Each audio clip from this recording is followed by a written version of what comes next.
সুপ্রিয় দর্শক, এই মুহূর্তের সবথেকে বড় খবর। দর্শক, আপনারা সকলেই জানেন আরজিকর কাণ্ডে মহিলা চিকিৎসকের মৃত্যুর ঘটনায় রাজ্য রাজনীতি একেবারে তোলপাড়। গোটা দেশ জুড়ে উঠেছিল নিন্দার ঝড়। আর এই আবহে এই আন্দোলন শুধু ভারতবর্ষের মধ্যেই সীমাবদ্ধ নেই, ছড়িয়ে গেছে বিদেশেও। বিদেশ থেকেও কিন্তু তীব্র প্রতিবাদ করা হচ্ছে, জানিয়ে প্রবল চাপে রয়েছে বাংলার মুখ্যমন্ত্রী মমতা বন্দ্যোপাধ্যায়। কিন্তু আরজিকর কাণ্ডের প্রথম তদন্ত করছিল রাজ্যের পুলিশ। তবে রাজ্যের পুলিশের যে তদন্ত, তাতে আস্থা রাখতে পারেননি কলকাতা হাইকোর্টের প্রধান বিচারপতি। যদিও মুখ্যমন্ত্রী মমতা বন্দ্যোপাধ্যায় পুলিশকে 7 দিনের ডেডলাইন বেঁধে দিয়েছিলেন, তবে সেই 7 দিনের আগেই পুলিশের কাছ থেকে সেই মামলা হস্তান্তর করে কেন্দ্রীয় তদন্তকারী সংস্থা সিবিআইয়ের হাতে তুলে দেন কলকাতা হাইকোর্টের প্রধান বিচারপতি টি.এস. শিবাজ্ঞানাম। আর এরপরই মৃতার, আরজিকর কাণ্ডে যে মৃতা, তার গোপন ডায়েরি এলো সিবিআইয়ের হাতে। আর সেই ডায়েরিতে যা লেখা, তা দেখলে দর্শক আপনাদের চক্ষু চড়ক গাছ হবে। মারাত্মক তথ্য ফাঁস হলো সেই ডায়েরি থেকে।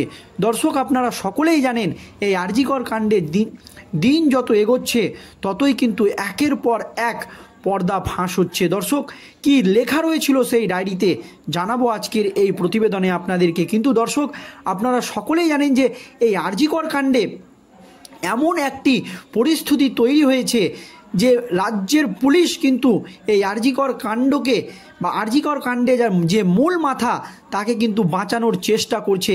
এই রকম কিন্তু মারাত্মক একটি অভিযোগ উঠে গিয়েছে। আর দর্শক, এই আবহে মুখ্যমন্ত্রী মমতা বন্দ্যোপাধ্যায়ের পদত্যাগের দাবি উঠে গিয়েছে। বিভিন্ন সভামঞ্চ থেকে দাবি করা হচ্ছে যে রাজ্যের স্বাস্থ্যমন্ত্রী মুখ্যমন্ত্রী মমতা বন্দ্যোপাধ্যায় পদত্যাগ করুক। আর এই আবহে একেবারে আরজিকর কাণ্ডের মৃতা নির্যাতিতার গোপন ডায়েরি ফাঁস, এবং সেই ডায়েরি সিবিআইয়ের হাতে। কি লেখা রয়েছে সেই ডায়েরিতে দর্শক, খুবই গুরুত্বপূর্ণ এবং সেন্সিটিভ তথ্য সিবিআইয়ের হাতে এসেছে। দেখুন দর্শক, কী তথ্য। 9 আগস্ট ভোররাতে আরজিকরে মহিলা চিকিৎসককে ধর্ষণ ও হত্যার ঘটনার পরে প্রায় 7 দিন অতিক্রান্ত। ঘটনার তদন্তভার কলকাতা পুলিশের হাত থেকে সিবিআইয়ের হাতে গিয়েছে। তাকে নিয়ে প্রতিবাদের রাতে আরজিকরের 3 দিক থেকে হামলাকারীরা হামলা চালিয়ে ব্যাপক ভাঙচুর চালিয়েছে আরজিকর হাসপাতালে, জরুরি বিভাগ থেকে মেডিসিন স্টোরে। আর এই আবহে নির্যাতিতার গোপন ডায়েরি ফাঁস। সেই ডায়েরি কিন্তু সিবিআইয়ের হাতে। সেই ডায়েরি নিয়েই এখন কিন্তু চাঞ্চল্যকর তথ্য সেই ডায়েরিতে উঠে এসেছে। দর্শক, সিবিআই আধিকারিকরা বৃহস্পতিবার সোদপুরে ওই মহিলা চিকিৎসকের বাড়িতে যান এবং তার পরিবারের লোকজনদের সঙ্গে কথা বলেন। অন্যদিকে সিবিআই আরজিকর হাসপাতালের তৎকালীন অধ্যক্ষ সুপারকে ডেকে পাঠিয়েছে জিজ্ঞাসাবাদের জন্য। আর এই পরিস্থিতিতে মৃত চিকিৎসকের বাবা সংবাদ মাধ্যমকে দেওয়া এক সাক্ষাৎকারে বলেছেন যে তার মেয়েকে ধর্ষণ ও খুনের ঘটনা ঘটে যেদিন, সেই দিন শেষ ডায়েরিতে নিজের ইচ্ছার কথা লিখে গিয়েছিলেন এই মৃতা নির্যাতিতা। আর সেই ডায়েরিতে যা লেখা ছিল, সেই ডায়েরি দেখে অনেকেরই চক্ষু ছনা ভরা। দর্শক, কি লেখা ছিল সেই ডায়েরিতে, কি জানিয়েছেন মেয়ের বাবা, আপনাদেরকে জানাবো। দর্শক, কিন্তু আপনারা সকলেই জানেন যে এই আরজিকর কাণ্ডে মহিলা চিকিৎসকের যে মৃত্যু হয়েছে, এই নিয়ে কিন্তু তৃণমূলের অন্দরমহলেই একটি গোষ্ঠীদ্বন্দ্ব শুরু হয়ে গিয়েছে, জানিয়ে প্রবল চাপে রয়েছে বাংলার মুখ্যমন্ত্রী মমতা বন্দ্যোপাধ্যায়। কারণ দর্শক, আপনারা জানেন এই আরজিকর কাণ্ডে মুখ খুলেই বিস্ফোরক মন্তব্য করেছেন তৃণমূল সাংসদ সুখেন্দ্র শেখর রায়, যাতে প্রবল বিড়ম্বনায় পড়েছে মুখ্যমন্ত্রী মমতা বন্দ্যোপাধ্যায়। এবং আপনারা জানেন এর আগের দিনই আরজিকর কাণ্ডে মুখ খুলেই আরজিকরের যে পরিস্থিতি, আরজিকর হসপিটালের যে দুর্নীতি, তা নিয়ে মুখ খুলেছিলেন তৃণমূলের রাজ্যসভার প্রাক্তন সাংসদ সুখেন্দ্র শেখর রায়। এরপরই আরজিকর কাণ্ড নিয়ে একেবারে বিস্ফোরক মন্তব্য করেছেন হুগলির তৃণমূল সাংসদ রচনা ব্যানার্জি। আর এই আবহে এবার আরজিকর কাণ্ডের নির্যাতিতার ডায়েরি ফাঁস।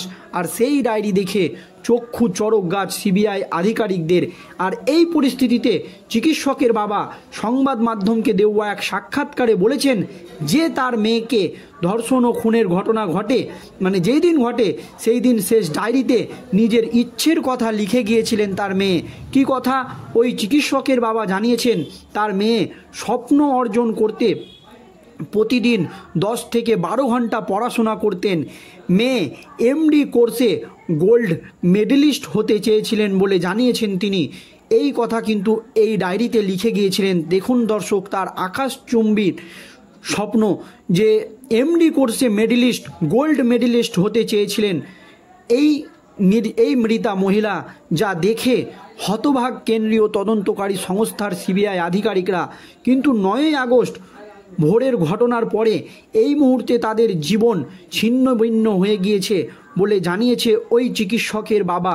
9ই আগস্ট ভোরের ঘটনার পরে তার যে জীবন ছিন্ন ভিন্ন হয়ে গিয়েছে বলে জানিয়েছে চিকিৎসকের বাবা। মেয়েকে কঠোর পরিশ্রমী হিসেবে বর্ণনা করতে গিয়ে বলেছেন, চিকিৎসক হওয়ার লক্ষ্য অর্জন করতে অনেক কঠিন লড়াই করেছিল আমার মেয়ে। অন্যদিকে পরিবারও তাকে বড় করতে অনেক ত্যাগ স্বীকার করেছে। আর এই মুহূর্তে তিনি ন্যায় বিচার পাওয়ার আশায় আশাবাদী।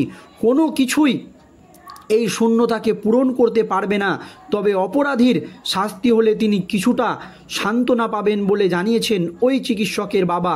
ওই চিকিৎসকের পরিবারের তরফে আগেই জানানো হয়েছিল 9ই আগস্ট শুক্রবার সকালে তাদেরকে ফোনে প্রথমে বলা হয়েছিল মেয়ে আত্মহত্যা করেছে, কিন্তু হাসপাতালে গিয়ে জানতে পারেন ধর্ষণ করে হত্যা করা হয়েছে।